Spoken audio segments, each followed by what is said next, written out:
साईं राम। साईं बाबा एक ऐसा नाम जिसके सामने भक्त का सारा दुख मिट जाता है। साईं सच्चरित्र का अध्याय 7 बाबा के उस दिव्य स्वरूप को उजागर करता है जिसे अद्भुत अवतार कहा गया है। आज की वीडियो में हम जानेंगे बाबा की योगिक शक्तियाँ, उनकी सर्वव्यापकता, रोगियों की सेवा, खापड़े के पुत्र का कल्याण और पांडुरंग दर्शन का अद्भुत चमत्कार। ओम साईं राम। मैं प्रियंका, साईं की लाडली। बाबा की प्रकृति अत्यंत सरल थी, ना कोई दिखावा, ना ही कोई विशेष आसन, लेकिन उनकी सरलता में गहराई थी।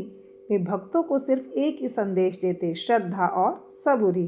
बाबा अक्सर कहते, मैं हर समय हर स्थान पर रहता हूँ, भक्त का प्रेम मुझे खींच लाता है। उनकी इसी विनम्रता में छिपा था एक महान गुरु का तेज। बाबा भले ही साधारण फकीर लगते थे, पर अंदर से वे पूर्ण योगी थे। वे कई कई घंटे समाधि में रहते, कुछ समय धुनी के पास और कभी गहराई से मौन साधना में। उनका शरीर स्थिर, श्वास धीमी और चेहरा तेजस्वी हो जाता। भक्तों ने कई बार देखा, बाबा एक साथ 2 स्थानों पर दिखाई दिए, जो उनकी योगिक सिद्धियों का प्रमाण था। अध्याय 7 में बाबा की सर्वव्यापकता का अनोखा वर्णन है। कहा गया कि बाबा जब शिरडी में बैठे थे, उसी समय कहीं और जाकर भक्तों की रक्षा भी कर रहे थे। किसी को संकट से बाहर निकाला तो किसी की नेमत पूरी की। यह वही शक्ति है जो दिव्य अवतारों में पाई जाती है। बाबा कहते हैं, तुम जिधर याद करोगे मैं उधर दौड़ा आऊँगा। बाबा का हृदय करुणा से भरा था। वे स्वयं दवाइयाँ देते, कभी भस्म तो कभी उदी। कई रोगी सिर्फ बाबा की नज़र से ही ठीक हो जाते थे। वे कहते थे, ईश्वर की दया सबसे बड़ी औषधि है। जो भी दुख में आता, बाबा उसे नए जीवन का आशीर्वाद देते। अध्याय 7 का सबसे प्रसिद्ध प्रसंग खापड़े के पुत्र का है।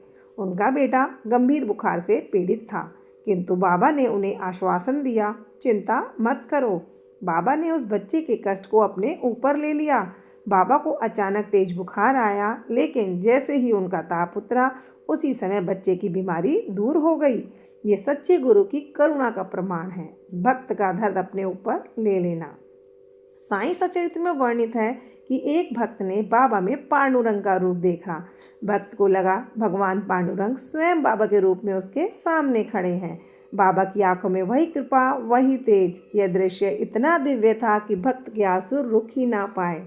यह बाबा के अद्भुत अवतार का प्रत्यक्ष प्रमाण था। अध्याय 7 हमें सिखाता है कि साईं बाबा एक फकीर नहीं थे, वे स्वयं ईश्वर के अवतार थे। उनकी सरलता में दिव्यता थी, उनकी करुणा में चमत्कार। जो भी श्रद्धा से उनकी शरण में आता है, बाबा उसका मार्ग स्वयं बनाते हैं। अगर आपको यह दिव्य कथा अच्छी लगी हो तो वीडियो को लाइक करें, शेयर करें और चैनल को सब्सक्राइब करना ना भूलें। ओम साईं राम।